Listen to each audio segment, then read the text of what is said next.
Jadi saat ini kita akan membahas mengenai budaya-budaya yang ada di Nusa Tenggara Timur. Perkenalkan, nama saya Juita Kurniawan Pau. Saya berasal dari daerah Rotendao. Nah, pada kesempatan kali ini saya akan menjelaskan tentang budaya-budaya yang terdapat di daerah asal saya. Kabupaten Rotendao adalah salah satu pulau paling selatan dalam jajaran Kepulauan Nusantara Indonesia.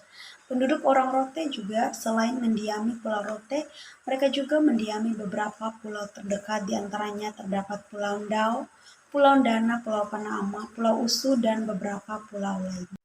Kabupaten Rotendao memiliki begitu banyak budaya secara turun-temurun, di antaranya ada tenun ikat dan juga pembuatan moke.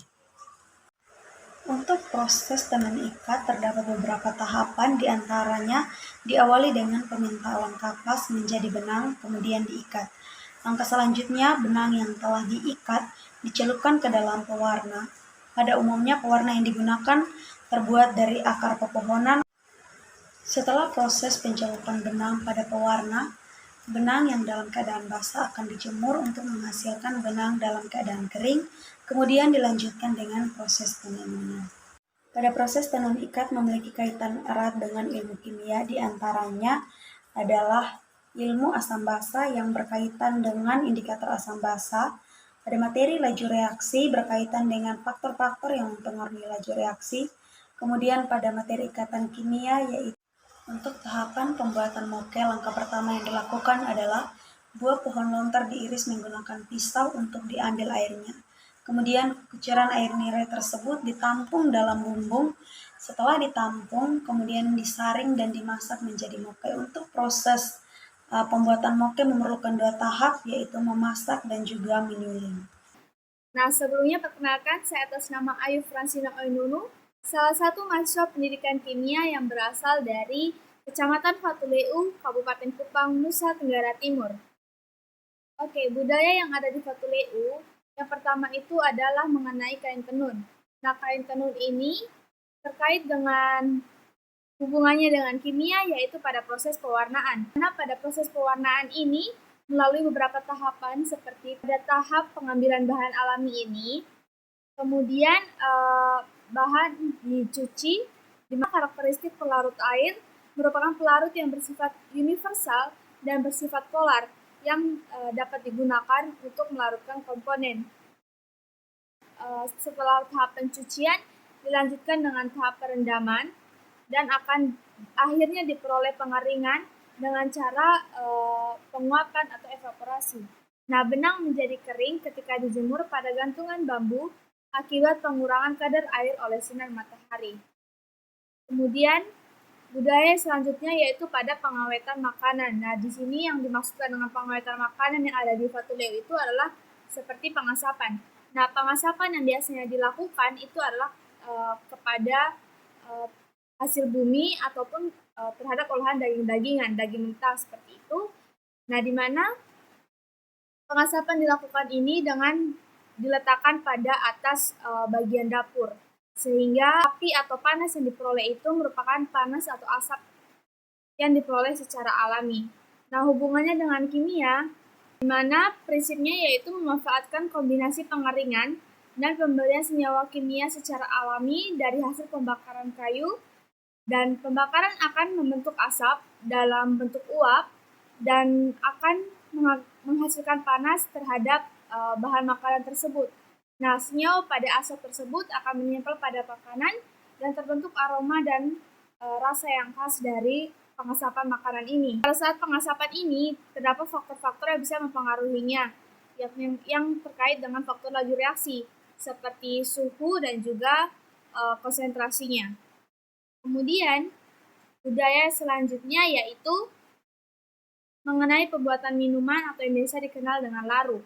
Nah, laru ini diperoleh dari lontar di mana dilakukannya fermentasi sehingga dihasilkan laru itu. Nah, merupakan proses fermentasi dari buah lontar ini, di mana pada proses fermentasi gula dalam bentuk heksosa menjadi alkohol dalam bentuk etanol. Pada pembuatan laru, etanol diperoleh dari fermentasi anaerob gula yang terkandung dalam air lontar. Kemudian, fermentasi etanol lebih lanjut menghasilkan asam cuka yang memberikan rasa masam. Nah, di sini juga mengenai materi kimia yaitu terkait dengan laju reaksi. Nah, di sini pada laju reaksi ini berperan sebagai katalis, di mana ketika serpihan serabut kelapa digunakan sebagai katalisator yang mempercepat terjadinya reaksi kimia berupa perubahan dari segi rasa. Kemudian juga ada materi terkait dengan fermentasi, dan juga ada persamaan reaksi yang dihasilkan dari pembentukan etanol dari gula yang melibatkan reaksi kimia yang dapat dijelaskan melalui suatu bentuk persamaan reaksi. Kemudian ada tahap juga destilasi, di mana masih menggunakan cara yang tradisional dan juga peralatan yang tradisional. Kemudian budaya selanjutnya yaitu mengenai sirip pinang.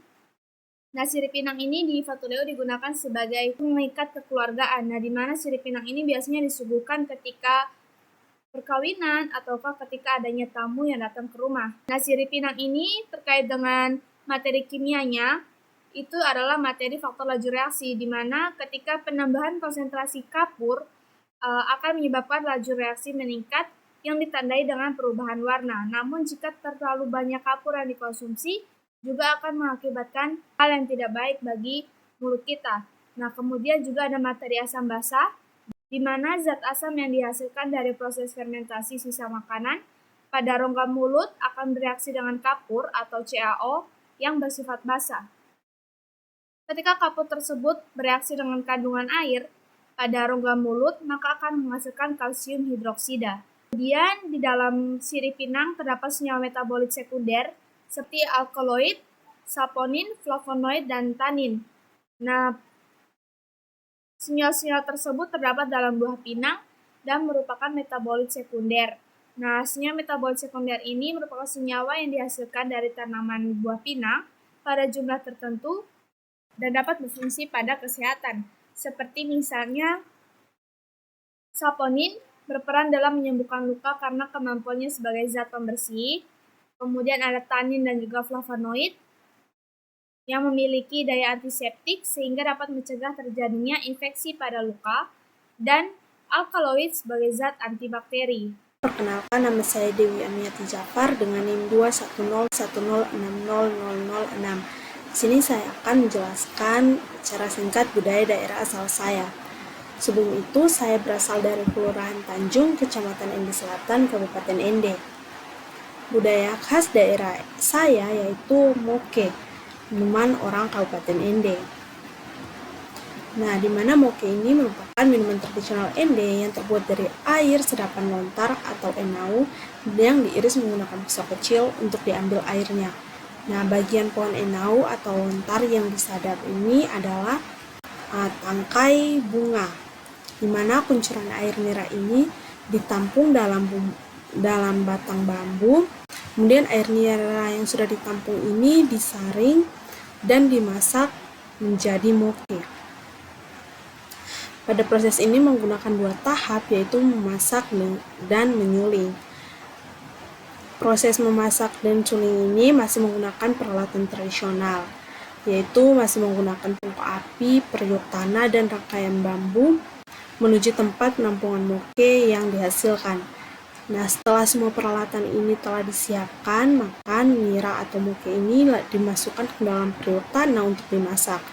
Tidak lupa untuk ujung bawah bambu itu dipasang rapat-rapat pada mulut periuk tanah.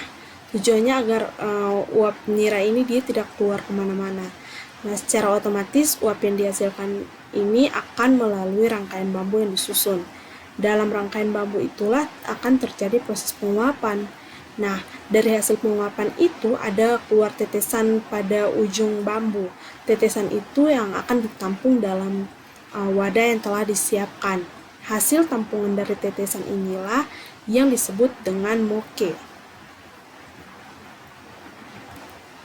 Terkaitan moke dengan ilmu kimia ini terdapat pada tahap penyulingan, di mana pada tahap ini memiliki keterkaitan dengan materi kimia, yaitu pemisahan campuran dengan menggunakan proses destilasi, di mana moke adalah minuman tradisional yang mengandung etil alkohol C2H5OH yang diproses dari hasil pertanian yang mengandung karbohidrat dengan cara destilasi. Destilasi ini adalah proses pemisahan komponen campuran cairan yang lebih mudah menguap dengan panas.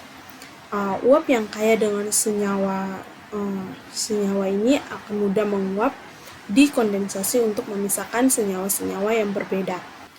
Senyawa organik yang lebih mudah menguap akan menguap terlebih dahulu ketika asap cair menguap. Hal ini diperoleh dengan mengatur suhu dan juga waktu yang tepat untuk menghasilkan moke dengan kualitas terbaik. Sebelum itu saya izin memperkenalkan diri. Nama saya Nurul Kanawati.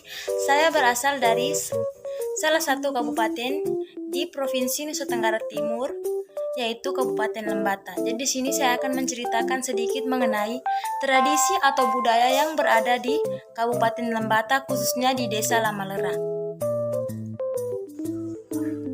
Jadi di Desa Lamalera ini memiliki tradisi atau budaya yaitu penangkapan ikan paus. Nah, penangkapan ikan paus yang terjadi di Desa Lamalera ini dibilang unik karena masih menggunakan alat-alat tradisional seperti tombak dan juga panah. Jadi penangkapan ikan paus di Desa Lamalera ini terjadi selama musim panas, yaitu pada bulan-bulan April sampai dengan bulan Oktober. Mengapa? Karena pada bulan-bulan ini air laut dan juga kondisi cuaca terbilang baik untuk menangkap ikan paus. Ada beberapa produk yang dihasilkan dari ikan paus. Yang pertama yaitu minyak ikan paus yang digunakan dalam industri lampu dan juga sabun. Terus yang kedua yaitu daging ikan paus yang digunakan sebagai makanan, dan yang ketiga yaitu tulang ikan paus yang digunakan untuk membuat kerajinan tangan. Kaitannya dengan kimia yaitu lebih cenderung terkait dengan bahan-bahan yang digunakan dalam membuat peralatan tradisional seperti panah dan juga tombak. Terus kaitan dengan kimia yang kedua yaitu pada produk yang dihasilkan berupa minyak ikan. Nah, dalam minyak ikan paus ini mengandung asam lemak omega 3, vitamin A dan vitamin D yang sangat baik untuk tubuh. Sebelum itu, saya akan memperkenalkan asal saya dari mana. Nah, jadi, saya itu berasal dari Desa Ladur, Kecamatan Cibal, Kabupaten Manggarai. Salah satu budaya yang ada di Manggarai yaitu pembuatan kain tenun ikat atau naesongke. Kain tenun ikat merupakan salah satu peninggalan budaya yang dibuat secara turun-temurun dari nenek moyang masyarakat Manggarai dengan menggunakan alat-alat tradisional. Jadi, kain tenun songke atau naesongke ini khusus di daerah Manggarai itu umumnya itu dilakukan oleh kaum perempuan. Kain tenun songke sudah banyak digunakan dalam bentuk yaitu jas, gaun, tas, dan topi. Pada proses pembuatan kain songke ini membutuhkan waktu yang cukup lama yaitu sekitar 1-4 minggu tergantung motif yang diinginkan. Proses pembuatan kain songke ini memiliki beberapa tahapan. Di antara lainnya itu tahap pewarnaan, tahap pencucian, tahap penjemuran, tahap pengikatan benang pada alat tenun, dan tahap yang terakhir itu tenun. Nah, pada proses pembuatan kain tenun songke ini, dia memiliki kaitannya dengan ilmu kimia, yaitu pada tahap pewarnaan. Pada proses pewarnaan benang, haruslah menggunakan mordan sebagai fiksator dalam menguatkan ikatan warna pada proses pewarnaan. Proses pewarnaan tanpa mordan akan menyebabkan warna pada benang akan mudah pudar dan luntur bila terkena air. Hal ini disebabkan oleh ikatan antara selulosa dari benang dan zat warna dari tumbuhan yang terbentuk pada proses pewarnaan tanpa menggunakan mordan adalah ikatan hidrogen. Ikatan yang terbentuk ini hanyalah ikatan fisik, maka ikatan yang dihasilkan kurang kuat sehingga menyebabkan zat warna dapat mudah lepas dari serat kapas ketika dilakukan proses pencucian. Proses benang dicelupkan ke dalam larutan warna maka zat warna akan masuk dan terabsorpsi ke dalam serat kapas dan terbentuklah ikatan hidrogen.